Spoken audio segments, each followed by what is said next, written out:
A paz do Senhor Jesus, né? E que Deus possa estar abençoando sua vida, você que nos segue aí no canal Respostas às Heresias. Nós estamos aqui mais uma vez para falar sobre um assunto também católico, né? O catolicismo romano, ele é cheio de assuntos e de crenças heréticas, né, que foi se infiltrando no catolicismo, que era realmente, né, a raiz do cristianismo, mas depois ela se desviou e aí acrescentaram-se várias crenças. Hoje nós queremos falar sobre uma crença que está incorporada nas Escrituras, né? Não é mesmo propriamente dito uma crença, mas é algo que está incorporado, de que livros apócrifos foram introduzidos dentro da Bíblia Católica Romana. E dentro desses livros nós vamos ver várias heresias, vamos ver várias crenças que apoiam certas doutrinas católicas, né? Os livros apócrifos estão lá. Os católicos, eles nos criticam porque nossa Bíblia está incompleta, porque a deles tem 7 livros a mais, além de alguns acréscimos, né, que são acrescentados a certos livros. E nós só temos os 66 livros que nós consideramos os livros canônicos, livros totalmente inspirados por Deus, aprovados pelos judeus, pela igreja primitiva, né, usados na igreja primitiva, que são exatamente os livros que se encerrou o cano do Novo Testamento e do Antigo Testamento. Mas vamos lá para algumas coisas. Eu anotei aqui algumas coisas bem interessantes, né? Os católicos chegam mesmo a afirmar que a Bíblia usada por nós, evangélicos, não é verdade, os quais eles chamam de protestante, é incompleta e falha por faltarem nela os livros apócrifos, exatamente esses que eu falei. Nós vamos ver daqui a pouco a relação deles, né? Então eles nos acusam disto, né? Que a nossa Bíblia está incompleta, mas não está não, meu amigo. A nossa Bíblia é completa, independente da denominação, né, que seguimos, nossa Bíblia ela é a mesma. A palavra apócrifo literalmente significa oculto, né, literalmente, né? Porém, no decorrer dos tempos, nós vamos ver que, em razão do uso, o termo já não tem mais essa conotação, né? Ela tem a ideia de espúrio, ou seja, isto é, não puro, ou seja, os livros apócrifos eles são considerados não puros ou não legítimos. No tempo da Reforma, o termo apócrifo foi definitivamente aplicado a esses livros não canônicos contidos na Vulgata Latina.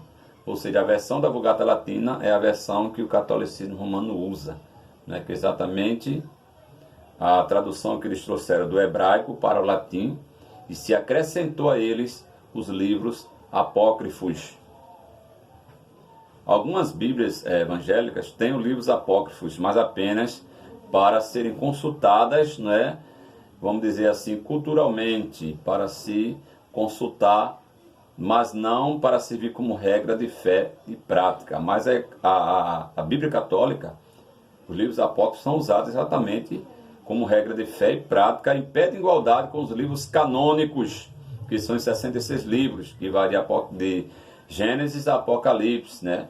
De Gênesis a Malaquias, o Antigo Testamento, e de Mateus até o Apocalipse, o Novo Testamento, né? O número de livros apócrifos, nós vamos ver que vai muito além daqueles que a Bíblia Católica ela usa. Porém, os mais conhecidos e aqui citados, nós vamos ver agora, são aqueles que foram aprovados pela Igreja Católica no Concílio de Trento.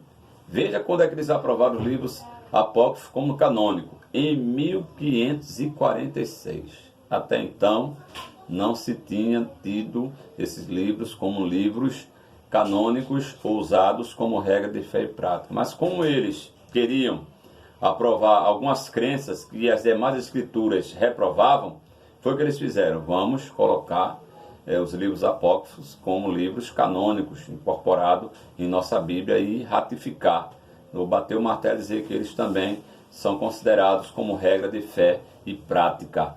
Destes, mais da metade são inseridos nas Bíblias de edição católica.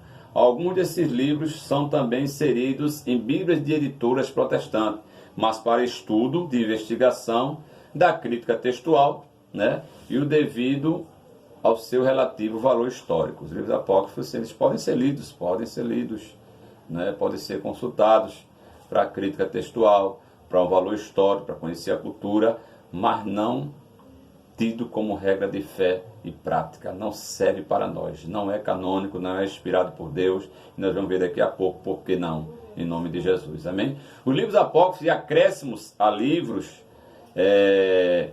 canônicos aprovados, né, foram os seguintes: tem Tobias, Judite, Eclesiástico, Baruque, né, contendo a epístola de Jeremias, o Cântico dos Três Santos Filhos, né, que tem um acréscimo também a Daniel, que é a história de Susana e Bel Dragão.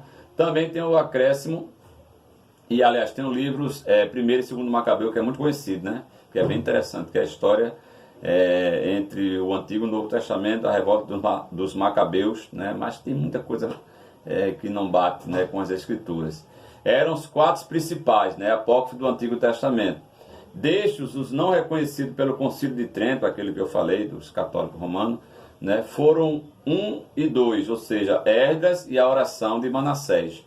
Né, tá se acrescentado em algumas versões católicas, mas eles não foram reconhecidos, até mesmo como livro apócrifo, no Concílio de Trento, lá em 1546. Né, então está aí um resumozinho pequeno dos livros apócrifos, livros não canônicos. Esses livros foram escritos exatamente no período do silêncio, um período intertestamentário entre o Antigo e o Novo Testamento, que a Bíblia diz que Deus não levantou profeta nenhum inspirado para pregar ou escrever nenhuma escritura. Então foi nesse período que vieram uma avalanche de livros apócrifos, né, de escritos apócrifos sem inspiração, e que o catolicismo romano adotou depois de muitos séculos, né? Que coisa triste, né, para uma igreja que se diz a única igreja do mundo. Porque nós, protestantes, não acatamos, não aceitamos esses livros apócrifos. Baruque, Judite, 1º e 2º Macabeus, né, Eclesiástico, Sabedoria de Salomão, Acréscimo a Daniel, Bel e Dragão, e tantos outros, que Esdras, Oração de Manassés e outros livros apócrifos. Por que nós não acreditamos? Nós vamos ver aqui alguns argumentos, né, para a gente terminar aqui, encerrar.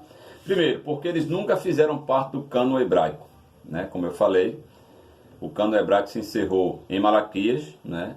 Os livros canônicos inspirados por Deus. Malaquias foi o último dos profetas a escrever, lá depois da destruição, né, do templo e da restauração lá de Ageu, e ali se encerrou a canonicidade dos livros do Antigo Testamento, né? A inspiração cessou ali. Então esses livros apócrifos, eles foram escritos exatamente lá nesse período, depois da inspiração divina. Não faziam parte de maneira nenhuma, né, do cânon ou dos livros inspirados do Antigo Testamento. Segundo, eles nunca foram sequer citados no Novo Testamento. Ninguém citou esses livros que os católicos hoje adotaram em suas Bíblias. Nenhum escritor, Jesus, nenhum escritor do Novo Testamento cita esses livros apócrifos em seus escritos. Terceiro, Joséfo, historiador judeu, os omite em seus escritos. Joséfo, segundo alguns eruditos, depois da Bíblia, ele foi um dos maiores historiadores da história dos judeus. E ele, Flávio Joséfo, não cita sequer uma vez os textos dos livros apócrifos. Então, mais uma clara evidência, né, que esses livros não devem ser aceitos por nós. Quarto, nenhum deles reclama a inspiração divina para si. Ou seja, se você for ler os livros apócrifos, nenhum deles diz assim diz o Senhor, Deus me disse, Deus falou. Não tem, nem isso eles têm, né? São livros totalmente espúrios, livros não inspirados por Deus. São livros históricos e com vários erros, nós vamos ver daqui a pouco, tá bem? Então nenhum deles reclama. Se você for ler o livro do Antigo Testamento, sempre vai estar mostrando, né, que foi Deus que inspirou, foi Deus que levantou. A ver, palavra do Senhor que veio a Jeremias, palavra do Senhor que veio a Ezequiel, palavra do Senhor lá dita a Samuel, né, e outros livros tremendos, né, do Antigo Testamento. Mas os apócrifos, eles não citam e não reclamam para si a inspiração divina. Eles contêm erros históricos, geográficos e cronológicos. Se você bater o que os livros apócrifos falam com a geografia bíblica, com a cronologia bíblica, né, com a história bíblica e a história segundo se descobre na arqueologia, em outros estudos, não vai bater. Vai dar tudo errado, né? Então, até nisso aí, né, os livros apócrifos, eles são rejeitados por nós por causa disso, né? Eles também ensinam, não é que, e apoiam as doutrinas que não são contrárias, aliás, que são contrárias às escrituras em geral, ou seja, doutrinas que existem nos livros católicos romanos, os livros apócrifos, eles se batem com outras doutrinas que a Bíblia mostra. Então a Bíblia não se contradiz. Então ter um livro desse como um livro inspirado, livro canônico, que contradiz as demais escrituras, deve ser descartada, não tem. A Bíblia ela é uma, vamos dizer assim, uma linha reta, não é? Tem alguns textos que são complicados, tem algumas dificuldades de se realmente nós interpretarmos, tem. Parece até contradições, contraste, mas se nós formos estudar profundamente os detalhes, nós vamos ver que elas depois se resolvem, elas mesmas vão mostrar, né, durante os detalhes, que elas não se contradizem. Mas já com os apócrifos, tá aí, eles se contradizem, eles batem de frente com as doutrinas bíblicas em geral, em suas doutrinas, né? Uma delas é a oração pelos mortos, que eles falam lá, e a Bíblia não vai mostrar, né? Vai pelo menos condenar em todas as escrituras que não existe orações pelos mortos. Como literatura às vezes não passam de mitos e lendas, é igual às tradições católicas romanas, né? Os livros apócrifos são cheios de mitos e de lendas. A gente vai ver na Bíblia muitos milagres, muitas coisas tremendas acontecendo, né? Mas tem que ser aceita por fé. Mas nos apócrifos são lendas mesmo, são mitos. Parece mais mitologia grega, né? Muito terrível. Em geral, seu nível espiritual e moral deixa muito a desejar. Eles não pregam a doutrina da santidade, não ensinam realmente a moralidade conforme os livros bíblicos eles mostram, tanto o Antigo como o Novo. Eles deixam muito a desejar nessa questão de moralidade e espiritualidade, né? Se você for ler, você vai ver o disparate que é. Jesus não cita em seus escritos, ou naquilo que escreveram sobre Jesus. Jesus não escreveu nada, né? Só na terra lá, com a mulher lá adúltera, como nós falamos da mulher adúltera, né? Mas tudo que Jesus falou, ensinou, ele não cita nenhum dos livros apócrifos. Se realmente fosse inspirado, Jesus iria citar pelo menos um livro, ou um texto do livro, né? Mas não cita. Os apóstolos e escritores do Novo Testamento, as epístolas, né, o Apocalipse, não se refere, como já falei, o Novo Testamento não se refere a nenhum escrito dos apócrifos, né? Os famosos pais da igreja primitiva, eles, a maioria deles, né, não se reportam a nenhum deles como fonte de inspiração dos seus escritos. Tudo que eles escreveram, eles não pegam do livro dos apócrifos. Se alguns citam, são apenas referências, né, de alguns livros apócrifos, mas nenhum citam os pais da igreja como fonte de inspiração os livros apócrifos, né? Eles foram escritos muito tempo depois de encerrado o cânon do Antigo Testamento, nós já falamos, né? Então, a inspiração cessou em Malaquias e depois eles foram escritos. Então, está fora de cogitação. Porque é que nós não aceitamos os livros apócrifos, né, como livros inspirados por Deus. Tá aí as razões. Que Deus abençoe sua vida, em nome de Jesus, né? Se quiser ler, leia, mas apenas como fonte literária, sobre história, sobre até erros históricos, é perigoso. Nem recomendo ler, mas apenas para conhecer um pouquinho da cultura. Mas não esqueça que a Bíblia em geral, né, ela condena totalmente as doutrinas, né, e as coisas que os livros apócrifos ensinam. Que Deus abençoe sua vida e descarte, em nome de Jesus. Amém? Se quiser ler apenas para conhecimento, leia.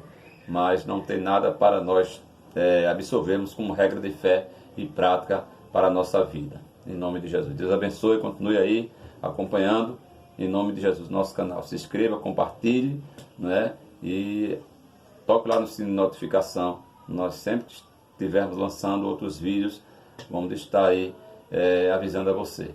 Amém? Deus abençoe em nome de Jesus.